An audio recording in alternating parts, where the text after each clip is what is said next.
Hello everyone, welcome back to a new video. I hope you are all doing well. So today we are going to look at the essay Archeology of Knowledge by Michel Foucault, and we have to study the introduction. This is the original essay that I have taken up, but we'll only be discussing the main ideas. ഇപ്പോൾ ഇൻട്രൊഡക്ഷനാണ് നമുക്ക് പഠിക്കാനുള്ളത്. അതിൽ Foucault ആദ്യം തന്നെ പറയുന്നത് അദ്ദേഹം criticise ചെയ്യുന്നത് old historicism എന്നുള്ളൊരു കാര്യത്തെയാണ്. അതിലൂടെ തന്നെ ഈ ഒരു ക്രിട്ടിസൈസിങ്ങിലൂടെ തന്നെ അദ്ദേഹം കൊണ്ടുവരുന്ന പുതിയൊരു തിയറിയാണ് ന്യൂ ഹിസ്റ്റോറിസിസം. അപ്പോൾ അദ്ദേഹം സ്റ്റാർട്ട് ചെയ്യുന്നത് തന്നെ പറയുന്നത് രണ്ട് റീസെൻറ്റ് ട്രെൻഡിനെ പറഞ്ഞുകൊണ്ടാണ്. അതായത് ഹിസ്റ്റോറിക്കൽ മെത്തേഡിൽ രണ്ട് പുതിയ ട്രെൻഡ്സ് വരുന്നുണ്ട്. അതെന്തൊക്കെയാണെന്ന് അദ്ദേഹം ആദ്യം ഡിസ്കസ് ചെയ്യുന്നു. ആദ്യത്തെ എന്താണ്? Addressing the great silent motionless bases that are most often found behind greater events such as political succession, war, famine, etc. അതിൽ പറയുന്നത് ഇത് മാത്രമാണ്. നമ്മളിപ്പോൾ ഒരു ഹിസ്റ്ററി അനലൈസ് ചെയ്യുമ്പോഴും നമ്മൾ ഏറ്റവും കൂടുതൽ പറയുന്നത് മേജറായിട്ട് ഒക്കർ ചെയ്ത ഇവൻറ്റ്സ് ആണ്. അതായത് എക്സാമ്പിൾസ് ആയിട്ടാണ് പറയുന്നത് പൊളിറ്റിക്കൽ സക്സഷൻസ്, അല്ലെങ്കിൽ മെയിനായിട്ട് നടന്ന യുദ്ധങ്ങൾ, അല്ലെങ്കിൽ ഫാമിൻ. അങ്ങനെ പറയുമ്പോൾ പോലും അതേ കാലത്ത് തന്നെ നടന്നിട്ടുള്ള ചെറിയ ഇവൻറ്റ്സ് അല്ലെങ്കിൽ അതിൻ്റെ കൂടെ നടന്നിട്ടുള്ള ഇവൻറ്റ്സും അതിൻ്റെ ഹിസ്റ്ററിയും നമ്മൾ പലപ്പോഴും വിട്ടുപോകുന്നു അല്ലെങ്കിൽ ഡിസ്കസ് ചെയ്യാറില്ല. ഉദാഹരണത്തിന് ഒരു യുദ്ധം നടക്കുമ്പോൾ തന്നെ കടൽ മാർഗവും വഴിയും ആക്രമിക്കാം, കരമാർഗം വഴിയും ആക്രമിക്കാം. പക്ഷേ ഈ ഒരു റൂട്ട് എങ്ങനെയാണ് ഉണ്ടായത്? സീ റൂട്ടാണെങ്കിൽ സീ റൂട്ടിൻ്റെ ഹിസ്റ്ററി എന്താണ്? അതിൻ്റെ ഹിസ്റ്ററി ഒന്നും നമ്മൾ ഡിസ്കസ് ചെയ്യാറില്ല. അല്ലെങ്കിൽ ഒരു സൊസൈറ്റിയെക്കുറിച്ച് പറയുമ്പോൾ നമ്മൾ കൂടുതലും അവിടെ നടന്ന യുദ്ധങ്ങളെക്കുറിച്ചും പൊളിറ്റിക്കൽ സക്സഷനെ കുറിച്ചുമായിരിക്കും ഡിസ്കസ് ചെയ്യുന്നത്. അതിൻ്റെ അകത്ത് തന്നെ വരുന്ന ഒരു മൈനിങ്ങിൻ്റെ ഹിസ്റ്ററി, അല്ലെങ്കിൽ അവിടുത്തെ ആൾക്കാർ നേരിടുന്ന ഒരു ഒപ്രഷൻ്റെ ഒരു ഹിസ്റ്ററി, അതൊന്നും കൂടുതൽ സമയങ്ങളിൽ നമ്മൾ അത് ഇഗ്നോർ ചെയ്യുന്നു, അല്ലെങ്കിൽ വേണ്ട വിധം ഉള്ളൊരു അറ്റൻഷൻ അതിന് ലഭിക്കുന്നില്ല. ഈ ഒരു കാര്യമാണ് ആദ്യത്തെ ട്രെൻഡായിട്ട് ഫൂക്കോ പറയുന്നത്. രണ്ടാമത്തെ ട്രെൻഡ് എന്ന് പറയുന്നത് the shift in discipline that address the history of ideas. That is the shift from the continuous narrative to the realization that there are disruptions or gap in the narrative of history. ഇതുകൊണ്ട് ഉദ്ദേശിക്കുന്നത് ഇത് മാത്രമാണ്. അതായത് old ഹിസ്റ്റോറിയൻസിനെ ഇദ്ദേഹം criticise ചെയ്യുന്നത് എന്തുകൊണ്ടാണ്?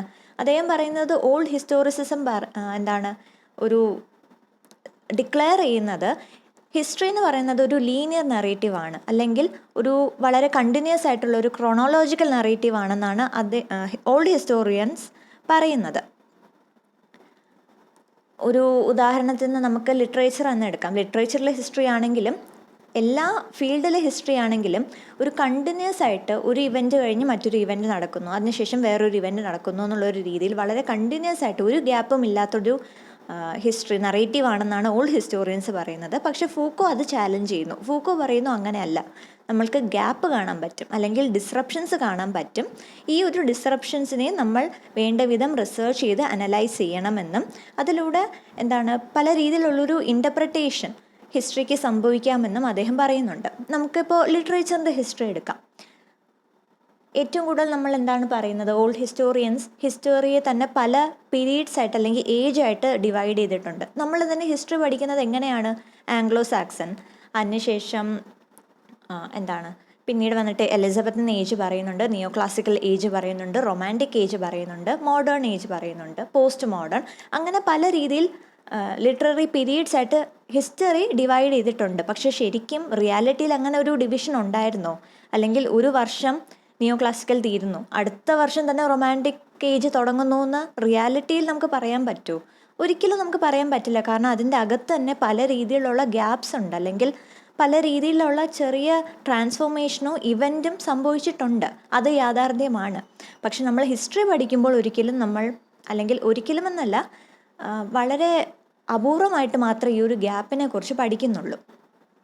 അതെന്തുകൊണ്ടാണ്? ഈ ഒരു ഹിസ്റ്ററി കണ്ടിന്യൂസ് ആയിട്ട് ആയിട്ടുള്ളൊരു നറേറ്റീവ് ആണെന്ന് ഈ ഒരു ഓൾഡ് ഹിസ്റ്റോറിയൻസ് നിർബന്ധം പിടിക്കുന്നത് കൊണ്ടാണ് ഒരുപക്ഷെ അങ്ങനത്തെ രീതിയിലൊരു ഡോക്യുമെൻറ്റേഷൻ വരുന്നതും നമ്മൾ ഈ ഒരു ഗ്യാപ്പിനെ പറ്റി പലപ്പോഴും അറിയാതെ പോകുന്നതും അതുകൊണ്ടാണ്. അപ്പോൾ ഈ ഒരു ചേഞ്ച്, അതായത് ഒരു പീരീഡ് തമ്മിൽ ഒരു ഗ്യാപ്പ് ഉണ്ടെന്നും ആ ഗ്യാപ്പ് മനസ്സിലാക്കേണ്ടതാണെന്നും അതിലൂടെ വരുന്ന ഇൻ്റർപ്രിട്ടേഷനും ഡോക്യുമെൻ്റ് ചെയ്യേണ്ടത് ആവശ്യമുണ്ട് എന്നുള്ളൊരു ചേഞ്ചാണ് ഫൂക്കോ സജസ്റ്റ് ചെയ്യുന്നത്.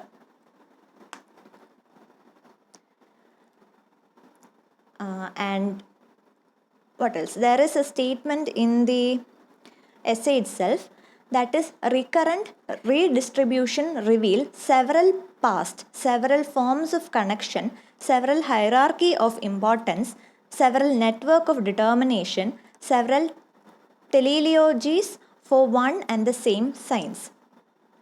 അതിൽ പറയുന്നത്, ഇപ്പോൾ നമ്മൾ ഒരു ഏജ് എടുക്കുന്നു, ഒരു ലിറ്റററി പീരീഡ് ആയാലും അല്ലാത്തൊരു ഏജ് എടുത്താലും ഒരു സൊസൈറ്റി നോക്കുമ്പോൾ തന്നെ നമ്മൾ കൂടുതലും പഠിക്കുന്നത് അവിടെ നടന്ന ഏറ്റവും വലിയ ഒരു ഇവൻറ്റിനെ കുറിച്ചായിരിക്കും, അല്ലെങ്കിൽ ഏറ്റവും ആ ഒരു ഏജിനെ റെപ്രസെൻ്റ് ചെയ്ത ഒരു ആളെക്കുറിച്ചായിരിക്കും, ഒരു വ്യക്തിയെക്കുറിച്ചായിരിക്കും നമ്മളെപ്പോഴും പഠിക്കുന്നത്.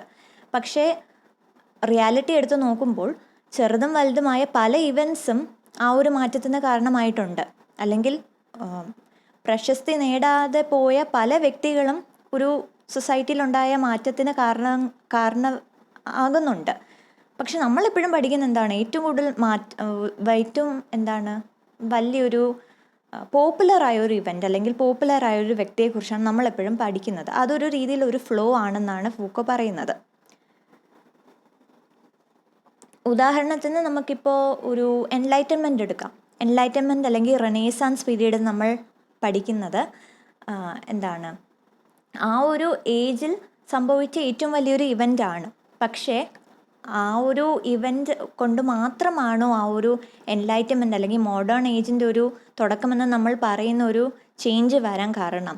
ഒരിക്കലും പറയാൻ പറ്റില്ല. ഹിസ്റ്ററി പഠിക്കുമ്പോൾ നമ്മൾ എൻലൈറ്റൻമെൻറ്റ് അല്ലെങ്കിൽ റെനേസാൻസ്, റിഫോർമേഷൻ എന്ന പല വാക്കുകൾ പഠിക്കുന്നുണ്ട്, അതിന് പിന്നിലുള്ള വലിയൊരു ഇവൻ്റ് പഠിക്കുന്നുണ്ടെങ്കിലും റിയാലിറ്റിയിൽ ചെറിയ പ്രൊട്ടസ്റ്റിങ് അല്ലെങ്കിൽ ചെറിയ രീതിയിലുള്ള സ്ട്രഗിൾസ് വെച്ചിട്ടാണ് ഈ ഒരു വലിയ ഇവൻ്റ് ഉണ്ടായത്. പക്ഷെ ആ ഒരു ചെറിയ സ്ട്രഗിൾസ് ഒന്നും നമ്മൾ പഠിക്കുന്നില്ല. അല്ലെങ്കിൽ കൂടുതലും നമ്മൾ പറയുന്ന വോൾട്ടയർ അങ്ങനത്തെ കുറച്ച് വ്യക്തികളെ കുറിച്ചൊക്കെയാണ് നമുക്കിപ്പോഴും ഓർമ്മ നിൽക്കുന്നത്. പക്ഷെ യഥാർത്ഥത്തിൽ അതിന് പിന്നിൽ പ്രവർത്തിച്ച അധികം പ്രശസ്തി നേടാതെ പോയ വ്യക്തികളും ഉണ്ട്. അവരെക്കുറിച്ച് ചരിത്രം റെക്കോർഡ് ചെയ്ത് വെക്കുന്നില്ല അല്ലെങ്കിൽ ഡോക്യുമെൻ്റ് ചെയ്ത് വെക്കുന്നില്ല. അപ്പോൾ ഫൂക്കോ പറയുന്നൊരു ചേഞ്ചും ഇത് തന്നെയാണ്. അതായത് ഒരു ഡോക്യുമെൻറ്റേഷനിലും ഒരു മാറ്റം വേണം. ഡോക്യുമെൻ്റ് ഒരു കാലത്ത് ഡോക്യുമെൻ്റ് എന്ന് പറയുന്നത് ഒരു മീഡിയം മാത്രമായിരുന്നു. ചരിത്രം അറിയാൻ വേണ്ടി നമ്മൾ ഉപയോഗിക്കുന്ന ഒരു മീഡിയമായിരുന്നു. അതിൽ നിന്ന് ഒരു മോണുമെൻ്റ് അല്ലെങ്കിൽ ഒരു ആർട്ടിഫാക്റ്റ്, പല രീതിയിലുള്ളൊരു ഇൻ്റർപ്രിട്ടേഷൻ നമുക്ക് ഉണ്ടാക്കാൻ സാധിക്കുന്നുള്ളൊരു മോണുമെൻ്റ് അല്ലെങ്കിൽ ആർട്ടിഫാക്റ്റ് ആയിട്ട് ഡോക്യുമെൻ്റ് മാറണമെന്നും ഫൂക്കോ പറയുന്നുണ്ട്. And he says that this change stands to redefine the entirety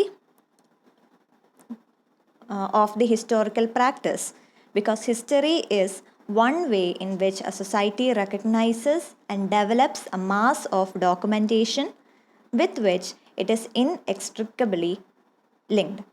അതായത് പറയുന്നത്, നമ്മൾ സമൂഹം എടുത്ത് നോക്കുമ്പോൾ നമ്മൾ എന്തുകൊണ്ടാണ് ചരിത്രം ഡോക്യുമെൻ്റ് ചെയ്ത് വെക്കുന്നത്, അല്ലെങ്കിൽ എന്തുകൊണ്ടാണ് നമ്മൾ ഹിസ്റ്ററി പഠിക്കുന്നത്? സ്കൂളിൽ ചേരുന്ന സമയം തൊട്ടേ നമ്മൾ ഓരോ ഹിസ്റ്ററീസ് ആയിട്ട് പഠിക്കുകയാണ്. ഇവിടെ പോലും ലിറ്ററേച്ചർ സ്റ്റുഡൻസ് ആണെങ്കിലും ലിറ്ററേച്ചറിൻ്റെ ഹിസ്റ്ററി പഠിക്കുന്ന കൂടെ തന്നെ നമ്മൾ ഈ ഒരു ഞാൻ പറഞ്ഞ ഏജസ്, അതിൻ്റെ ഉള്ളിൽ സംഭവിച്ച വലിയ വലിയ മാറ്റങ്ങൾ, റിനേസാൻസ്, റിഫോർമേഷൻ പോലത്തുള്ള മൂവ്മെൻറ്റ്സ്, അതുപോലെ തന്നെ വേൾഡ് വാർസ്, ഇതെല്ലാം പഠിക്കുന്നുണ്ട്. അതിനുള്ള കാരണം എന്താണ്? കൂടുതലും ആ ഒരു ചരിത്രത്തെക്കുറിച്ച് അറിയാനും മനസ്സിലാക്കാനും അതിൽ നിന്ന് കുറച്ച് ലെസൺസ് പഠിക്കുക, മോറൽ ലെസൺസ് ആയാലും അത് മനസ്സിലാക്കാനും വേണ്ടിയാണ് നമ്മൾ ഈ ഒരു ഡോക്യുമെൻറ്റേഷൻ ചെയ്യുന്നത്. പക്ഷെ ഞാൻ പറഞ്ഞ പോലെ അവിടെ ഒരു ബയസ്ഡ് ആയിട്ടുള്ളൊരു നേച്ചർ നമ്മൾക്ക് കാണാൻ പറ്റി. അപ്പോൾ ഫൂക്കോ പറയുന്നത് ഈ ഒരു ചേഞ്ച്, അതായത് ഹിസ്റ്ററി ഇവൻസിൻ്റെ അകത്തും ഗ്യാപ്സ് ഉണ്ടെന്നും ആ ഒരു ഗ്യാപ്പ് റിസർച്ച് ചെയ്ത് അനലൈസ് ചെയ്ത് പഠിക്കണം എന്നുള്ളൊരു ചേഞ്ച് പ്രപ്പോസ് ചെയ്തുകൊണ്ട് ഫൂക്കോ പറയുന്നത് ഈ ചേഞ്ച് എങ്ങനെയാണോ ഹിസ്റ്ററിയുടെ ഫീൽഡിൽ മാറ്റങ്ങൾ ഉണ്ടാക്കുന്നത് അതുപോലെ തന്നെ ഒരുപക്ഷെ സമൂഹത്തിലും മാറ്റങ്ങൾ ഉണ്ടാകാം. കാരണം സമൂഹം എപ്പോഴും ചരിത്രം നോക്കിയാണ് ഓരോ നിയമങ്ങൾ വെക്കുന്നതും അല്ലെങ്കിൽ ഓരോ കാര്യങ്ങൾ നിയമങ്ങളായിട്ട് അടിച്ചമർത്താൻ നോക്കുന്നത്. ഇപ്പോൾ ചരിത്രത്തിൽ മാറ്റം ഉണ്ടാവുമെങ്കിൽ ഒരുപക്ഷെ സമൂഹത്തിലും സമൂഹം കൽപ്പിക്കുന്ന ഓരോരോ ഐഡിയോളജീസിലും മാറ്റങ്ങൾ വന്നേക്കാം എന്ന് അദ്ദേഹം പറയുന്നുണ്ട്. പിന്നീട് അദ്ദേഹം പറയുന്നത് ഈ ഒരു ചേഞ്ചിലൂടെ വരുന്ന 4 മെയിൻ കോൺസിക്വൻസസ് എന്തൊക്കെയാകാം അതാണ് പറയുന്നത്. ആദ്യത്തേത് the intensive questioning of received ideas about the various kind of series that constitute history. അതായത് ഞാൻ പറഞ്ഞത് നേരത്തെ നമ്മൾ ഡിസ്കസ് ചെയ്ത പോയിന്റ് തന്നെയാണ്. ഒരു കണ്ടിന്യൂസ് ക്രോണോളജി ഓഫ് റീസൺ ആ ഒരു കാര്യത്തിൽ നിർബന്ധം പിടിച്ചിരുന്ന ഓൾഡ് ഹിസ്റ്റോറിയൻസ് ആണ്.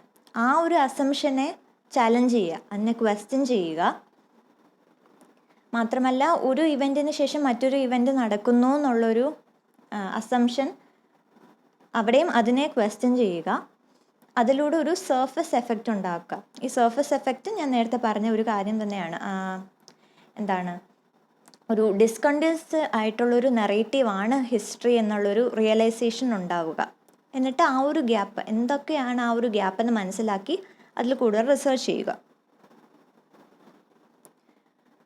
And the second consequence is the accepting the notion of discontinuity. So here the historians try to select between the discontinuous levels of analysis and types of periodization in which to address their document. ഈ ഒരു ഡിസ്കണ്ടിന്യൂസിൻ്റെ Notion പഠിക്കുക, അത് accept ചെയ്യുക, പഠിക്കുക എന്ന് പറയുന്നതിലൂടെ ഒരു simple example ഞാൻ പറയാം. അഗെയിൻ നമുക്ക് ലിറ്ററേച്ചറിൽ തന്നെ എക്സാമ്പിൾ എടുക്കാം. നമ്മൾ കൂടുതലും പഠിക്കുന്നത് എന്താണ്? നിയോ ക്ലാസിക്കൽ ഏജ് കഴിഞ്ഞാൽ തൊട്ടടുത്തൊരു ചാപ്റ്റർ റൊമാൻറ്റിക് ഏജ് ആണ്. അപ്പോൾ ഞാൻ നേരത്തെ പറഞ്ഞ പോലെ തന്നെ ഒരു കണ്ടിന്യൂസ് നറേറ്റീവ് ഉണ്ടാക്കാനുള്ളൊരു ശ്രമമാണിത്. അപ്പോൾ നിയോ ക്ലാസിക്കൽ ഏജ് പറയുമ്പോൾ അതിൻ്റെ ക്യാരക്ടറിസ്റ്റിക് എന്താണ്? ലോജിക്, റീസൺ, അങ്ങനത്തെ വളരെ സ്റ്റാൻഡേർഡ് ആയിട്ടുള്ള ഡിക്ഷൻ. എഗെയിൻ റൊമാൻറ്റിക് ഏജ് വരുമ്പോൾ എന്തൊക്കെയാണ്? റൊമാൻറ്റിക് ഫെർവർ അല്ലെങ്കിൽ നേച്ചറിനെ കുറിച്ച് പറയുന്നു, സിമ്പിൾ ആയിട്ടുള്ള ഡിക്ഷൻ. വളരെ വലിയ കോൺട്രാസ്റ്റിംഗ് ആയിട്ട് നിൽക്കുന്ന ഏജസ് ആണിത്. ഒരിക്കലും ഒരാൾക്ക് നിയോ ക്ലാസിക്കൽ ഏജിൽ വന്നിട്ട് ലോജിക്കായിട്ട് എഴുതിയിട്ട് തൊട്ടടുത്ത വർഷം അല്ലെങ്കിൽ തൊട്ടടുത്ത ഏജിൽ വന്നിട്ട് സിമ്പിളായിട്ട് എഴുതാൻ പറ്റത്തില്ല. അപ്പോൾ ഓബ്വിയസ്ലി അവിടെ ഒരു ഗ്യാപ്പ് ഉണ്ട്. പക്ഷെ കൂടുതൽ നമ്മൾ പഠിക്കുമ്പോൾ നിയോ ക്ലാസിക്കൽ ഏജ് കഴിഞ്ഞിട്ട് തൊട്ടടുത്ത ചാപ്റ്റർ റൊമാൻറ്റിക് ഏജ് ആണ്. അവിടെ ഒരു ഗ്യാപ്പ് ഉണ്ടെന്ന് നമുക്കൊരു ഐഡിയ തോന്നുമെങ്കിലും അതിനെക്കുറിച്ച് കൂടുതലായിട്ടൊരു റിസർച്ച് വരുന്നില്ല. പിന്നീടാണ് നമുക്ക് മനസ്സിലാവുന്നത് ഇതിൻ്റെ അകത്തൊരു ഗ്യാപ്പ് ഉണ്ടെന്നും, അതായത് ഒരു ഗ്യാപ്പ് എന്ന് പറയുന്നത് ഇതിൻ്റെ അകത്ത് വേറൊരു ചെറിയൊരു ഏജ് ഉണ്ട്, അല്ലെങ്കിൽ ആ ഒരു ട്രാൻസ്ഫോർമേഷൻ എറയുണ്ട്. അവിടെ എന്താണ് സംഭവിച്ചത്? നിയോ ക്ലാസിക്കലിൽ നിന്നിരുന്ന കുറച്ച് റൈറ്റേഴ്സ് വരുന്നു, അവരിങ്ങനത്തെ ഒരു എക്സ്പെരിമെൻറ്റേഷൻ ചെയ്യുന്നു. സിമ്പിൾ ഡിക്ഷനിൽ നേച്ചറിനെ കുറിച്ചും വില്ലേജേഴ്സിനെ കുറിച്ചും ഒക്കെ എഴുതാൻ ശ്രമിക്കുന്നു.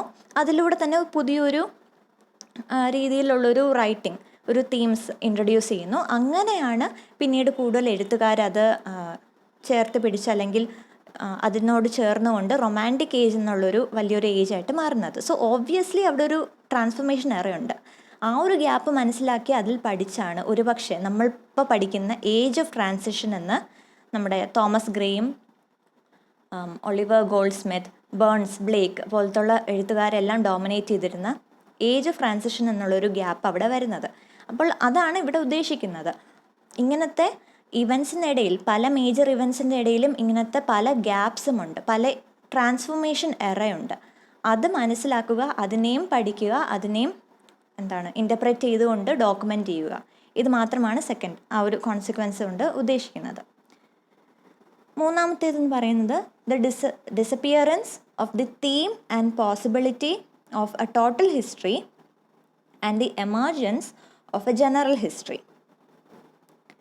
ഇതിൽ ഉദ്ദേശിക്കുന്നത് നമ്മൾ നേരത്തെ പറഞ്ഞ പോലെ ഒരു ഹോമോജീനിയസ് റിലേഷൻ ആയിരുന്നു. ടോട്ടൽ ഹിസ്റ്ററി എന്ന് പറയുമ്പോൾ ഏത് ഫീൽഡും ആയിക്കോട്ടെ, ഞാനിപ്പോൾ ലിറ്ററേച്ചർ ഫീൽഡിൽ നിന്നാണ് എക്സാമ്പിൾസ് എടുത്തത്, പക്ഷേ ലോ ആണെങ്കിലും സയൻസ് ആണെങ്കിലും സൈക്കോ അനാലിസിസ് ആണെങ്കിലും എല്ലാത്തിനും ഒരേ രീതിയിലുള്ളൊരു കണ്ടിന്യൂസ് നറേറ്റീവ് ആയിട്ടുള്ളൊരു ഹിസ്റ്ററി ആണെന്നാണ് ഓൾഡ് ഹിസ്റ്റോറിയൻസ് പറഞ്ഞു വെച്ചിരുന്നത്. ഇതിനെ ഹോമോജീനിയസ് റിലേഷൻ എന്ന് നമുക്ക് പറയാം. ടോട്ടൽ ഹിസ്റ്ററി എന്നൊരു ടേം ആയിരുന്നു ഇതിന് കൊടുത്തിരുന്നത്. അതിൽ നിന്ന് മാറിക്കൊണ്ട് ഒരു ജനറൽ ഹിസ്റ്ററി, അതായത് ഹെട്രോജീനിയസ് ആയിട്ടുള്ളൊരു റിലേഷൻ, ഒരു പ്ലൂറാലിറ്റി ഓഫ് ഹിസ്റ്ററി. ഞാൻ പറഞ്ഞു പല ഇവൻറ്റ്സ് നമ്മൾ അന്വേഷിച്ച് പോകുമ്പോൾ, റിസർച്ച് ചെയ്ത് പോകുമ്പോൾ പല രീതിയിലുള്ളൊരു ഹിസ്റ്ററിയാണ് നമുക്ക് കണ്ടുപിടിക്കാൻ സാധിക്കുന്നത്. അപ്പോൾ അങ്ങനത്തെ എല്ലാ പ്ലൂറൽ ഫോമിനെയും അക്സെപ്റ്റ് ചെയ്യുക, അതിനെയും റിസർച്ച് ചെയ്യുക, അതിൽ നിന്ന് ഇൻ്റർപ്രിട്ടേഷൻസ് എടുക്കുക. അങ്ങനെയുള്ളൊരു ജനറൽ ഹിസ്റ്ററിയിലേക്കുള്ളൊരു മാറ്റം, അത് മൂന്നാമത്തെ ഒരു കോൺസിക്വൻസ് ആയിട്ട് വരുന്നുണ്ട്. പിന്നീട് നാലാമതായിട്ട് പറയുന്നത്, this questioning of document races A host of new methodological problems for the historian. For example, how can this document be constructed now that they are saying old historicism is insufficient? Or what principles and analysis should be used in constructing such a document? And what are the limitations that the historian might face, if any? അതായത് നമ്മളിപ്പോൾ പറഞ്ഞു ഒരു ചേഞ്ചാണ്, അപ്പോൾ പഴയ പോലത്തെ ഒരു documentation നടക്കത്തില്ല, ഇനി ഒരു പുതിയ രീതിയിൽ നമ്മൾ ഇൻ്റർപ്രറ്റ് ചെയ്ത് ഡോക്യുമെൻറ്റേഷൻ നടത്തണമെന്ന് പറയുമ്പോൾ സ്വാഭാവികമായിട്ടും അവിടെ പല രീതിയിലുള്ളൊരു മെത്തഡോളജിക്കൽ ക്വസ്റ്റ്യൻസ് വരാം. അതായത് പുതിയൊരു ഡോക്യുമെൻറ്റേഷൻ വേണമെന്ന് പറയുമ്പോൾ എങ്ങനെയാണ് അത് കൺസ്ട്രക്ട് ചെയ്യേണ്ടത്, എങ്ങനത്തെ പ്രിൻസിപ്പിൾസും അനാലിസിസുമാണ് അവിടെ ഉപയോഗിക്കേണ്ടത്, പിന്നെ ഇവിടെ വരുമ്പോഴും എന്തൊക്കെ ലിമിറ്റേഷൻസ് ആണ് വരുന്നത്. ഇങ്ങനത്തെ എല്ലാ പ്രോബ്ലംസും ഒരു ഹിസ്റ്റോറിയൻ ഫേസ് ചെയ്യേണ്ടി വരും. പക്ഷെ ഫൂക്കോ അവിടെ എന്താണ് ഒരു കാര്യം പറയുന്നത്? ഫൂക്കോ പറയുന്നത് ഇതിന് മുമ്പും ഇങ്ങനത്തെ ക്വസ്റ്റ്യൻസ് ഉണ്ടായിരുന്നു. അതായത് ഓൾഡ് ഹിസ്റ്റോറിസിസത്തിൻ്റെ സമയത്ത് തന്നെ ഇതേ ക്വസ്റ്റ്യൻസ് ഉണ്ടായിരുന്നു. ഈ ഹിസ്റ്ററി ഡോക്യുമെൻ്റ് ചെയ്യേണ്ട ഒരു സമയമായപ്പോഴും എങ്ങനെയാണ് അത് ഡോക്യുമെൻ്റ് ചെയ്യേണ്ടത്, എന്തൊക്കെ പ്രിൻസിപ്പിൾസാണ് ഉപയോഗിക്കേണ്ടത് എന്നുള്ളൊരു ക്വസ്റ്റ്യൻ ഉണ്ടായിരുന്ന സമയത്ത് ഓൾഡ് ഹിസ്റ്റോറിയൻസ് എന്ത് സൊല്യൂഷനാണ് കണ്ടുപിടിച്ചത്? ഗ്യാപ്പെല്ലാം ഇഗ്നോർ ചെയ്യുക, ഒരു ഇവൻ്റ് ഒരു വർഷം തീരുന്നു, അടുത്ത വർഷം തന്നെ അടുത്ത ഇവൻ്റ് തുടങ്ങുന്നു എന്നുള്ളൊരു ലീനിയർ ഫോം ഓഫ് നറേറ്റീവ് ആക്കി വെക്കുക. അതാണ് അവർ കണ്ടുപിടിച്ചൊരു സൊല്യൂഷൻ. അത് എത്രമാത്രം ബയസ്ഡ് ആണെന്നും ഒരു രീതിയിൽ ഫ്ലോ ഉള്ളതാണെന്നും നമ്മൾക്കിപ്പോൾ മനസ്സിലായി. അപ്പോൾ വീണ്ടും ഇതേ ക്വസ്റ്റ്യൻസ് വരെയാണ്, എങ്ങനെയാണ് അപ്പോൾ എന്താണ് ഇനി പുതിയൊരു ഡോക്യുമെൻറ്റേഷൻ ചെയ്യുമ്പോൾ ശ്രദ്ധിക്കേണ്ടതെന്ന്. അപ്പോൾ ഫൂക്കോ പറയുന്നൊരു സൊല്യൂഷൻ എന്ന് പറയുന്നത് ഒരു ആർക്കിയോളജിക്കൽ ഡിസ്കോഴ്സാണ് അദ്ദേഹം അവിടെ സജസ്റ്റ് ചെയ്യുന്നത്. So what is archaeology? This is A term that Foucault brings forward, which is defined as the research and analysis of history to find the discursive, fragmented elements of the past. So he says the historian should look at the document in a very structural manner, and he should organize the evidence of history, divide them up, reorganize them, and define the unity and relation in these documents.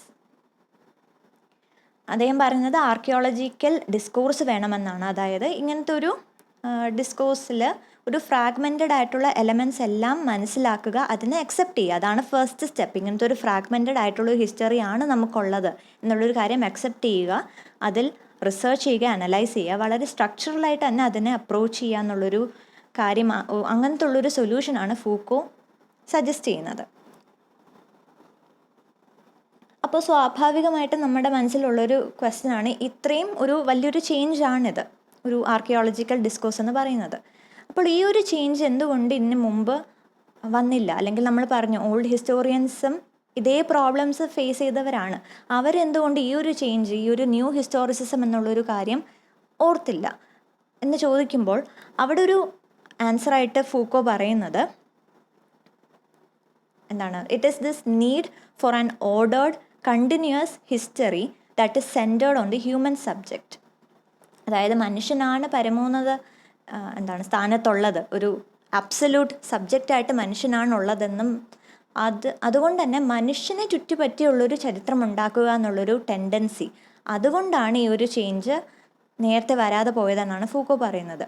ഒരു രീതിയിൽ അത് സത്യം തന്നെയാണ്. നമുക്കിപ്പോൾ ചരിത്രമെടുത്ത് നോക്കുമ്പോഴും നമ്മൾ കൂടുതലും യുദ്ധങ്ങളെക്കുറിച്ച് പഠിക്കുന്നു, സിവിലൈസേഷനെ കുറിച്ച് പഠിക്കുന്നു, അതിലൂടെ ഉണ്ടായ ലിറ്ററേച്ചറിൽ മാറ്റങ്ങൾ, ഏറ്റവും മെയിനായിട്ടുള്ള റെപ്രസെൻറ്റേറ്റീവ് ആരൊക്കെയാണെന്ന് പറയുമ്പോഴും ലോകത്തെ മനുഷ്യൻ മാത്രമല്ല ജീവിക്കുന്നത്. നമ്മളൊരു യുദ്ധത്തിനെക്കുറിച്ച് സംസാരിക്കുമ്പോൾ തന്നെ ആ യുദ്ധം മനുഷ്യർക്കിടയിലാണ്, സമ്മതിക്കുന്നു. പക്ഷേ ആ ഒരു യുദ്ധം നടക്കുന്നുള്ളൊരു സ്ഥലത്തെ ഫ്ലോറ, ഫോണ, അല്ലെങ്കിൽ അവിടെ ഉണ്ടായ മാറ്റങ്ങൾ, ഈ യുദ്ധത്തിൽ നമ്മൾ കൂടുതലും മരിക്കുന്ന മനുഷ്യർ അല്ലെങ്കിൽ ജയിക്കുന്ന മനുഷ്യർ, അതിൻ്റെ അകത്ത് പെട്ടുപോകുന്ന സ്ത്രീകളുടെയും കുട്ടികളുടെയും അവസ്ഥ, അതിനെക്കുറിച്ചൊക്കെ പറയുമ്പോൾ പോലും ആ ഒരു യുദ്ധം നടക്കുന്ന സ്ഥലത്ത് ഫ്ലോറ, ഫോണ, അങ്ങനത്തെ അതിനെക്കുറിച്ചും ഒന്നെങ്കിൽ നമ്മൾ ഡിസ്കസ്സേ ചെയ്യുന്നില്ല, അല്ലെങ്കിൽ വളരെ കുറച്ച് മാത്രമേ നമ്മൾ ഡിസ്കസ് ചെയ്യുന്നുള്ളൂ. അപ്പോൾ അതിലൂടെ എന്താണ് മനസ്സിലാവുന്നത്? മനുഷ്യനെ ചുറ്റിപ്പറ്റി ഒരു ചരിത്രം ഉണ്ടാക്കുക, അവിടെ ഏറ്റവും സെൻട്രൽ സബ്ജക്റ്റായിട്ട്, മെയിൻ ക്യാരക്ടറായിട്ട് വെക്കുന്നത് മനുഷ്യൻ തന്നെ ആയിരിക്കണം. അങ്ങനെയുള്ളൊരു ടെൻഡൻസി നമുക്കുണ്ട്. ആ ഒരു അതുകൊണ്ട് തന്നെ അവരെ ചുറ്റിപ്പറ്റി വളരെ ഓർഡേർഡ് ആയിട്ടുള്ള, വളരെ കണ്ടിന്യൂസ് ആയിട്ടുള്ളൊരു നറേറ്റീവ് ഉള്ളൊരു ഹിസ്റ്ററി ഉണ്ടാകണം എന്നുള്ളൊരു നിർബന്ധം നമുക്കുണ്ടായിരുന്നു. അതുകൊണ്ടാണ് ഈ ഒരു അപ്രോച്ച് അല്ലെങ്കിൽ ഈ ഒരു ചേഞ്ച് നേരത്തെ വരാതെ പോയത് എന്നാണ് ഫൂക്കോ പറയുന്നത്. മാത്രമല്ല ഈ ഒരു ചേഞ്ച് സജസ്റ്റ് ചെയ്ത വേറെ ആൾക്കാരുണ്ടെന്നും പറയുന്നുണ്ട്. മെൻഷൻ ചെയ്യുന്ന പേരുകളെന്ന് പറയുന്നത് മാർസ്, ഫ്രോയിഡ്, നീഷെ, ഇവരെല്ലാം ഇവരുടേതായ ഫീൽഡിൽ ഇങ്ങനത്തെ ട്രഡീഷണൽ ഹിസ്റ്ററിയെ ചലഞ്ച് ചെയ്തവരാണ്. അതുപോലെ തന്നെ ഈ ഒരു ഹിസ്റ്ററിയിലും ഹ്യൂമൻ സബ്ജക്റ്റിലും ഈ ഒരു റാഡിക്കലായിട്ടുള്ളൊരു ഡിസ്കണ്ടിന്യൂറ്റി അത് ഇൻട്രൊഡ്യൂസ് ചെയ്യാൻ ശ്രമിച്ചവരാണ്. പക്ഷേ ഒരു പക്ഷേ it didn't get the sufficient recognition. അപ്പോൾ ഈ ഒരു എസ്സേയിലൂടെയും ഫൂക്കോ ഇവരുടെ അതേ ഐഡിയ തന്നെയാണ് എടുത്ത് ഒന്നും കൂടി സ്ട്രെങ്തൻ ചെയ്യുന്നത്. അതിന് അദ്ദേഹം കൊടുക്കുന്ന കുറച്ച് ടേംസൊക്കെയാണ് ആർക്കിയോളജി ഓഫ് നോളേജ്. അതിലൂടെ തന്നെ ആർക്കിയോളജി എന്നുള്ളൊരു ടേമും അദ്ദേഹം ഈ ഒരു കാര്യത്തിന് വേണ്ടിയാണ് കൊടുക്കുന്നത്. So as a conclusion, we can say that Archeology of Knowledge is basically a book that talks about the broader theoretical account of Foucault's method that he previously discusses in many of his other works such as Madness and Civilization, Birth of a Clinic, The Order of Things, etc. അതായത് അദ്ദേഹം ഇതിനു മുമ്പും ഒരുപാട് works എഴുതിയിട്ടുണ്ട്. Madness and civilisation അല്ലെങ്കിൽ birth of A clinic, the order of things, ഇതെല്ലാം അദ്ദേഹം എഴുതിയ വർക്ക്സ് ആണ്. ഇതിലെല്ലാം അദ്ദേഹം പറയുന്നത് സൊസൈറ്റിയിലെ ഓരോ ഫ്ലോസിനെ കുറിച്ച് തന്നെയാണ്. അപ്പോൾ ആർക്കിയോളജി ഓഫ് നോളേജിലും ഇതുപോലെയുള്ളൊരു ഫ്ലോ ആണ് പറയുന്നത്. ഇവിടെ ഹിസ്റ്ററിയാണ് സ്പെസിഫൈ ചെയ്ത് പറയുന്നത്. കുറച്ചും കൂടി ബ്രോഡർ ആയിട്ടുള്ളൊരു അക്കൗണ്ടാണ് ഇവിടെ പറയുന്നത്. അത് തന്നെയാണ് അദ്ദേഹത്തിൻ്റെ ഒരു എയിം എന്ന്. We can see here, my aim, he says, and I quote, "My aim is not to transfer to the field of history and a more particular to the history of knowledge, a structural method that has proved valuable in other field of analysis. My aim is to uncover the principle and consequence of an autochthonous transformation that is taking place in the field of historical knowledge. It may well be that this transformation, the problems that it raises, the tools that it uses, the concept that emerges from it, and the result that it obtains are not entirely foreign to what is called structural analysis. But this kind of analysis is not specifically used."